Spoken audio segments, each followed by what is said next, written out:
Hello students, आज हम halo alkane और हेलो एरीन चैप्टर में हेलो एरीन की केमिकल प्रॉपर्टीज को समझने वाले हैं।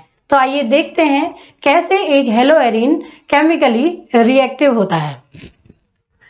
Hello arene nucleophilic substitution reactions भी देते हैं। हालांकि न्यूक्लियोफिलिक सब्स्टिट्यूशन हेलो एरीन के लिए बहुत इजी टास्क नहीं होता है। कुछ बहुत ड्रास्टिक कंडीशन में ही हेलो एरीन न्यूक्लियोफिलिक सब्स्टिट्यूशन दे पाते हैं, क्योंकि इसका पहला रीजन है रेजोनेंस इफेक्ट। क्या होता है रेजोनेंस इफेक्ट? अगर बेंजीन रिंग में कोई हेलोजन मौजूद होता है तो ये हेलोजन रिंग को इलेक्ट्रॉन शिफ्ट करता है, यानी कि अपने जो दो इलेक्ट्रॉन आउटर मोस्ट शेल में, फॉर एग्जांपल अगर हम क्लोरीन ले रहे हैं तो क्लोरीन के पास 17 इलेक्ट्रॉन होते हैं और इसकी इलेक्ट्रॉनिक कॉन्फ़िगरेशन होता है 2, 8, 7। आउटर मोस्ट शेल में 7 इलेक्ट्रॉन होते हैं, जिनमें से एक इलेक्ट्रॉन तो बॉन्ड बनाने में पार्टिसिपेट कर रहा है, बाकी 6 इलेक्ट्रॉन फ्रीली मूव करते हैं और ये फ्री इलेक्ट्रॉन रिंग अपनी तरफ खींच लेता है। तो इसमें केवल 2 इलेक्ट्रॉन को हम फिलहाल दिखा रहे हैं, तो ये अपने 2 इलेक्ट्रॉन को रिंग की तरफ शिफ्ट करेगा। जब ये रिंग की तरफ अपने इलेक्ट्रॉन्स को शिफ्ट करेगा तो उसी दौरान ये बॉन्ड भी टूटेगा। जब इसने रिंग की तरफ इलेक्ट्रॉन शिफ्ट किए तो इसमें पार्शियल पॉजिटिव कैरेक्टर और इसमें पार्शियल नेगेटिव कैरेक्टर, रिंग में पार्शियल नेगेटिव कैरेक्टर आ जाएंगे और उसी दौरान ये बॉन्ड भी टूटेगा। इस बॉन्ड के टूटने की वजह से ये पार्ट नेगेटिव और ये पार्ट पॉजिटिव हो जाएगा, लेकिन यहाँ ऑलरेडी नेगेटिव चार्ज है, इसीलिए इस चार्ज को हम न्यूट्रलाइज कर देंगे और इस हेलोजन और बेंजीन रिंग के पास डबल बॉन्ड बना लेंगे। और हम देख सकते हैं कि इसमें इलेक्ट्रॉन टूटने की वजह से हेलोजन और रिंग के बीच डबल बॉन्ड कैरेक्टर आ गए हैं और डबल बॉन्ड कैरेक्टर आते ही हेलोजन को वहां से सब्स्टिट्यूट कर पाना या हटा पाना इजी टास्क नहीं होगा, इसीलिए ये सब्स्टिट्यूशन रिएक्शन नहीं देते हैं। नेक्स्ट, अगर जैसे ही ये यहाँ पर इलेक्ट्रॉन की डेंसिटी बढ़ी, ये बॉन्ड भी टूटने की कोशिश करेगा और ये बॉन्ड इस तरह से टूटेगा, क्लॉकवाइज तोड़ रहे हैं हम तो ये भी क्लॉकवाइज टूटेगा। जैसे ही ये वाला इलेक्ट्रॉन टूटा, उसी दौरान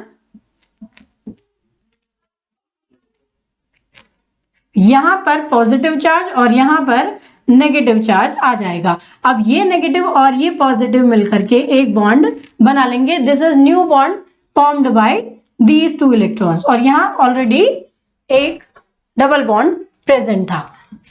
नेक्स्ट, अगर फिर इस बॉन्ड को भी तोड़ना पड़े तो ये बॉन्ड भी क्लॉकवाइज ही टूटेगा और ये जैसे ही ये वाला बॉन्ड टूटता है, यहां पर नेगेटिव चार्ज, यहां पॉजिटिव चार्ज, यहां ऑलरेडी नेगेटिव है, ये बॉन्ड बना हुआ है और double bond halogen with positive charge present हो जाएंगे। अब जैसे ही ये पॉजिटिव और ये नेगेटिव आमने सामने होंगे, ये एक न्यू बॉन्ड फॉर्म कर लेंगे। तो हम देख सकते हैं कि पूरे रेजोनेंस इफेक्ट के दौरान जो इसमें पाई इलेक्ट्रॉन या इलेक्ट्रॉन प्रेजेंट है वो डीलोकलाइज होते जा रहे हैं, इसीलिए और साथ ही साथ हेलोजन और रिंग के बीच में डबल बॉन्ड कैरेक्टर आ जा रहे हैं। तो इससे substitution reaction, mainly nucleophilic substitution दे पाना आसान नहीं होगा। नेक्स्ट जो रीजन है इसका न्यूक्लियोफिलिक सब्स्टिट्यूशन में ना जाने का, वो ये है कि इनके हाइब्रिडाइजेशन में और कार्बन जो हेलो एल्केन के हाइब्रिडाइजेशन है उनमें डिफरेंस होता है। अब अगर हम देखें तो बेंजीन रिंग में अवेलेबल हेलोजन के साथ जो कार्बन जुड़ा होता है, दिस कार्बन, इस कार्बन का हाइब्रिडाइजेशन होता है sp2। कभी भी कोई डबल बॉन्डेड अगर एटम होगा, जैसे ये कार्बन और इस कार्बन के बीच में डबल बॉन्ड है, तो कार्बन एटम में जब डबल बॉन्ड मौजूद होता है तो हाइब्रिडाइजेशन होता है sp2। क्योंकि हम केवल सिग्मा बॉन्ड या सिंगल बॉन्ड गिनते हैं, इस कार्बन की अगर हम बात करें तो इसके पास 3 सिग्मा बॉन्ड है, तो 3 सिग्मा बॉन्ड के लिए इसमें हाइब्रिडाइजेशन sp2 होता है। लेकिन अगर हम किसी ऑर्डिनरी या फिर हेलो एल्केन की बात करें तो हेलो एल्केन में कार्बन और इन हाइड्रोजन्स के बीच में सिंगल बॉन्ड है और इस वजह से इस कार्बन में जो हाइब्रिडाइजेशन होता है वो होता है sp3। अब sp2 हाइब्रिडाइजेशन में s कैरेक्टर ज्यादा होते हैं और sp3 हाइब्रिडाइजेशन में s कैरेक्टर कम होते हैं। जब s कैरेक्टर ज्यादा होते हैं तो उस वजह से एक तो बॉन्ड लेंथ शॉर्ट हो जाती है। अगर इसमें कार्बन कार्बन के बीच की बॉन्ड लेंथ या कार्बन हेलोजन के बीच की बॉन्ड लेंथ देखें तो वो होती है 169 पिकोमीटर के अराउंड। जबकि अगर इसमें कार्बन हेलोजन बॉन्ड की या कार्बन हाइड्रोजन बॉन्ड की बात की जाए, ये होती है 177 पिकोमीटर। अब 177 पिकोमीटर लंबी लेंथ है जिसे तोड़ पाना बड़ा आसान होगा, लेकिन 169 पिकोमीटर को इसके मुकाबले तोड़ पाना थोड़ा डिफिकल्ट होगा। इस वजह से ये न्यूक्लियोफिलिक सब्स्टिट्यूशन रिएक्शन आसानी से नहीं दे पाते। नेक्स्ट, इसमें जो फेनिल कैटायन है ये एक अनस्टेबल कंपाउंड बनाता है और अपनी इस इनस्टेबिलिटी की वजह से ये सब्स्टिट्यूशन रिएक्शन नहीं दे पाते। Next, electron rich attacking group जो इसमें न्यूक्लियोफाइल आएगा वो इस रिंग से रिपल्शन शो करेगा, तो रिपल्शन होने की वजह से भी ये न्यूक्लियोफिलिक सब्स्टिट्यूशन आसानी से नहीं दे पाएगा, लेकिन कुछ स्पेसिफिक कंडीशंस में ये सब्स्टिट्यूशन रिएक्शन देता है। देखते हैं कैसे देता है। हेलो एल्केन का न्यूक्लियोफिलिक सब्स्टिट्यूशन देखते हैं।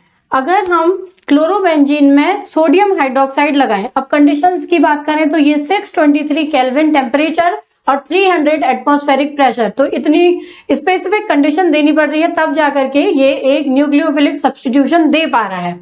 तो इस दौरान ये रिंग में जो क्लोरीन मौजूद है, ये क्लोरीन इसके हाइड्रोजन के साथ HCl की फॉर्म में रिमूव हो जाएगा और यहाँ आ जाएगा ONA, it is called sodium phenoxide. जब हम सोडियम फिनॉक्साइड में कोई एसिड लगाएं, H2SO4, HCl, HNO3, कोई भी एसिड अगर इसमें हम लगाएं तो सोडियम उसके साथ बाहर आ जाएगा। फॉर एग्जांपल अगर ये HCl है तो ये NaCl की फॉर्म में बाहर चला जाएगा और यहाँ आ जाएगा बेंजीन रिंग के साथ OH which is called phenol. तो यहाँ न्यूक्लियोफिलिक सब्स्टिट्यूशन हुआ, लेकिन कंडीशंस जब इतनी ड्रेस्टिक थी तभी। अगर रिंग में कोई ऐसा ग्रुप मौजूद हो जो इलेक्ट्रॉन विड्रॉइंग ग्रुप हो लाइक NO2, तो NO2 रिंग से अपनी तरफ इलेक्ट्रॉन शिफ्ट कर लेगा।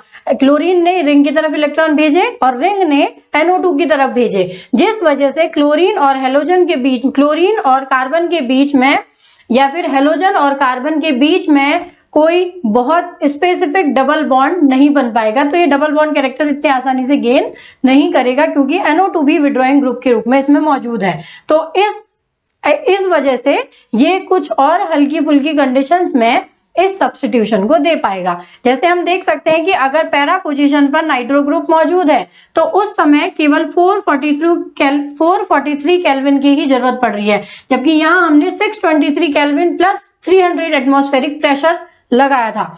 तो जब हम इसमें NaOH लगाते हैं और उसके बाद कोई एसिड भी अप्लाई करते हैं तो ये सीधे सीधे OH में बदल जाता है, हाइड्रोक्साइड और NO2, यानी कि पैरा नाइट्रो फिनॉल में ये कन्वर्ट हो जाएगा। और अगर ज्यादा होंगे कोई सब्स्टिट्यूटिंग ग्रुप, ऐसे ग्रुप जो कि इलेक्ट्रॉन विड्रॉइंग होंगे, जैसे कि NO2 यहाँ पर ऑर्थो पर और पैरा 2 पोजीशन पर अवेलेबल है, तो ऐसी कंडीशन में ये रिएक्शन और सरलता से और आसान कंडीशंस में हो जाएगी। जैसे 368 केल्विन पर ये रिएक्शन हो जा रही है और दे रही है फिनॉल।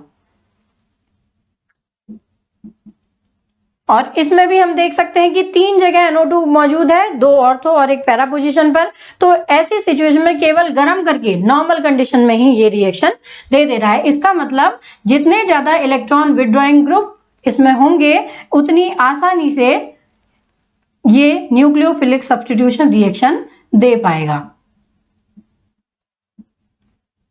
This is 2,4,6 trinitrophenol.